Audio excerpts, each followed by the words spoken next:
So as I was coming out of training, I was looking for roles that not only leverage my clinical skills, but also my extensive background within imaging informatics and AI. I talked to a few folks and I soon realized that this conversation would be tougher than I anticipated. A lot of people had not yet been convinced about the impact of AI, and this is before ChatGPT had made it mainstream. I eventually met Dr. Ryan Lee from Jefferson Einstein, and him and I saw eye to eye right away. He understood the impact of AI and its long-term value.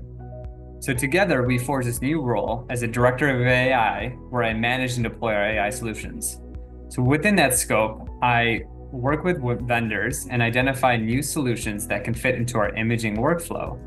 I work with our PACS and IT team, working with them to ensure the appropriate integration of these solutions in a secure manner.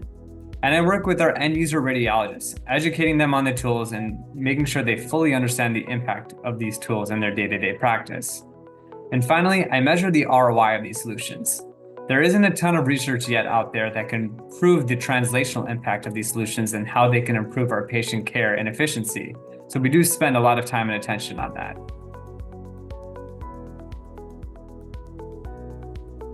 Well, first of all, I like to preface this with saying that there is no one-size-fits-all solution when it comes to AI, and everyone's journey may be a little different. At our institution, we do like to live on the bleeding edge and are constantly looking for new solutions to incorporate into our workflow. But we know that's not every institution. But it's important to keep the framework of the imaging lifecycle in perspective and understanding where your needs and gaps are. And that includes the ordering of the exam, the scheduling of it, the subsequent interpretation of it, as well as the reporting and follow-up. There may be multiple opportunities in where AI can make a difference, and finding where your gaps are can likely lead to a higher degree of success. So in the interpretive spectrum, we found you guys as you were early leaders in the space, and we've had a very productive relationship.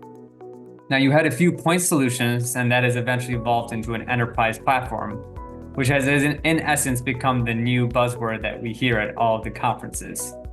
But this relationship has been very productive because there's been a mutual understanding about the receptive feedback that you get from us as clinicians and how you can make your products better for our day-to-day.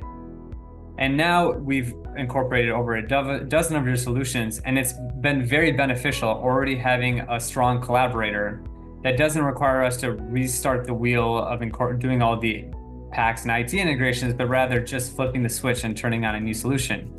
So that has been a very productive relationship for us. It's all about finding partners that can help you grow and grow with it so that you guys can identify and create a more seamless AI integration.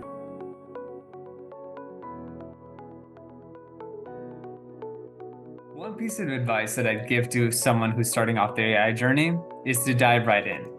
We used to be in this era where we were concerned about the reliability and performance of these solutions, about buying something that works well on day one, but then eventually turns into a load of junk. I think the AI industry has matured quite a bit from its initial days, and now that no longer is your primary concern. Rather, it's more important to find a vendor and ensure that you have a great collaborative nature, because the solution won't work perfectly on day one, and there will be some growing pains to make sure that it's appropriately integrated. And having that transparent feedback is vital. So rather hemming and hawing about the different options and all the different nuances and differences between them is just choose one and move forward. Because at the end of the day, at its core, we're better off with AI than without it. And the best time to have started using it was yesterday.